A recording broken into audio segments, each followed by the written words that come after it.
नमस्कार दोस्तों, तो कैसे हैं सभी। मैं आशा करता हूँ आप सब ठीक होंगे। जैसे कि आप सभी को भी पता ही होगा कि हम लोग आज के डालते बहुत ही मजे में इनफैक्ट और नॉलेज। तो चलिए बिना के वीडियो को शुरू करते हैं।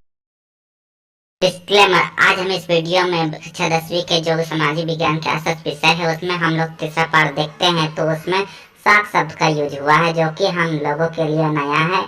तो हम इसी पर चर्चा करेंगे जो कि शायद परीक्षा में भी पूछा जाए।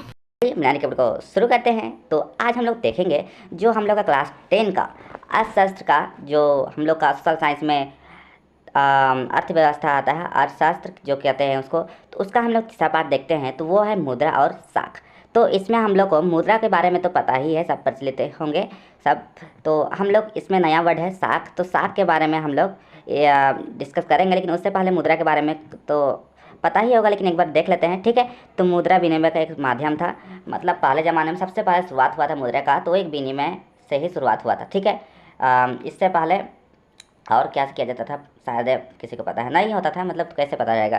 तो इसमें कुछ उदाहरण दिया गया है जिसके मदद से हम लोग समझ सकते हैं विनिमय का मतलब किसी के पास जो वस्तु है उस वस्तु के बदले वो दूसरा वस्तु लेता था जो उसको ज़रूरत है। लेकिन हर बार ये कंडीशन नहीं हो पाता था कि जो इसको चाहिए वो दूसरे के पास हो, ऐसा हो पाता था। लेकिन कभी ऐसा भी होता था कि इसको जो चाहिए उसके पास तो है, लेकिन उसको जो चाहिए वो इसके पास नहीं है, ऐसा भी होता था कई बार। तो इसमें कुछ कुछ उदाहरण दिया गया है, ठीक है।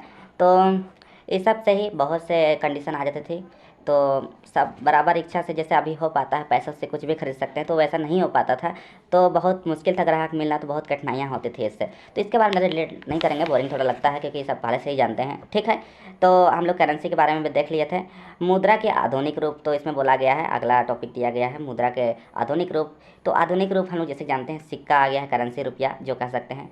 तो पहले ज़माने के सिक्के कुछ इस प्रकार से आप देख सकते हैं स्क्रीन पर, ये किताब में ही दिया गया है। फिर बैंक में निक्षेप कहा गया है, करेंसी। तो इस सब में कुछ चेक द्वारा भुगतान भी दिया गया है, आप देख सकते हैं।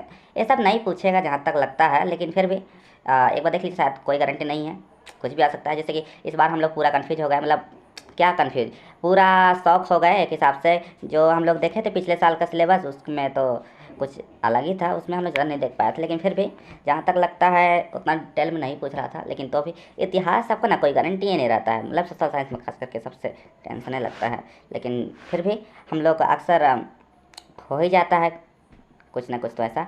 बैंक्स की ऋण संबंधी गतियाँ, तो ये सबसे ज़्यादा खास है, खासकर इसी से डिटेल वाइज कुछ कुछ पूछ सकता है। तो इस सब के बारे में आपको खासकर पता होना चाहिए। जैसे कि अगर हम देखते हैं तो अब आती है, तो हम लोग साख पूछ रहे थे, तभी से साख कर रहे थे।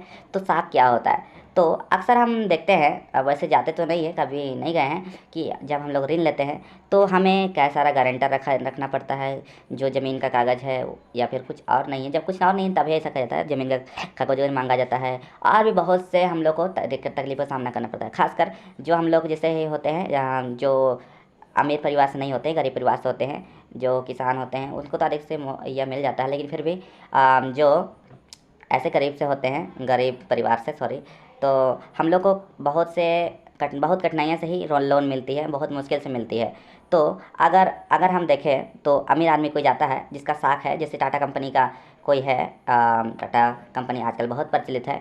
तो इसमें अगर वो जाएगा कहीं, तो अगर कोई बैंक मांगना चाहेगा तो बिना गारंटर का, बिना यस कर भी दे देगा कि उसको भरोसा है, उसका साख है। साख कहे तो हिंदी में इसका होता है प्रतिष्ठा, उसका उसको भरोसा है कि वो सही होगा, वो दे ही देगा। इसके प्रभाव से कई सारे लोग कुछ कुछ ठगी भी कर चुके हैं और कुछ कुछ इस तो देश को छोड़कर भाग भी चुके हैं। जैसे कि हम लोग को हेड सर बता रहे थे कि एक क्या नाम था उनका, मुझे तो याद ही नहीं है, लेकिन कहा जाता है ऐसा कई बार हो चुका है और शायद होता भी होगा अभी भी, तो इतना टाइम कंफर्म नहीं है। लेकिन फिर भी इससे संबंधित बहुत सी जानकारी हैं जो आप कहीं किताब में भी बहुत सारे दिए गए हैं, लेकिन एक ही वीडियो में इतना कुछ बताना तो पॉसिबल नहीं हो पाएगा, क्योंकि थोड़ा लंबा ही पार्ट है, कहा जा सकता है।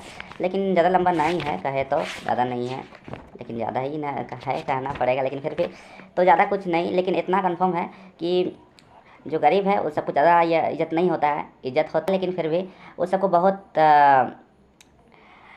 मेहनत करना पड़ता है, बहुत ही, मतलब जो बैंक होती है वो अमीर को ही ऋण देना चाहती है और गरीबों को नहीं देना चाहती है, इतना कंफर्म लगता है जहाँ तक कि क्योंकि उन लोग को भरोसा होता है कि हर किसी को लाभ कमाना तो ज़रूरी होता है ना। तो इसीलिए एक हिसाब से कहा जा सकता है कि ये सब बहुत ज़रूरी है। तो क्या करेगा वो भी। तो इसमें सिंपल सी बात है, साख का मतलब पता चल गया है हम लोग की, वो प्रतिष्ठा, एक इज्जत कह सकते हैं इसको, एक भरोसा भी कह सकते हैं, जो भी कहिए। ठीक है, साख का मतलब प्रतिष्ठा। जो उसको पूरा भरोसा है बैंक को, वो जाएगा कितना मांगेगा तो उसको भरोसा है कि वो दे ही देगा, उसको कोई उतना ये करने की ज़रूरत भी नहीं पड़ेगा। वो सब तो चाहती है ऐसा मौका कोई आए और मांगे, कब मांगे यही चाहती है। तो वो आएगा, मांगेगा और चल भी जा सकता है, मतलब ऐसे ही बिना गारंटर का भी दे सकती है। ठीक है, साख का मतलब प्रतिष्ठा, याद रखिएगा।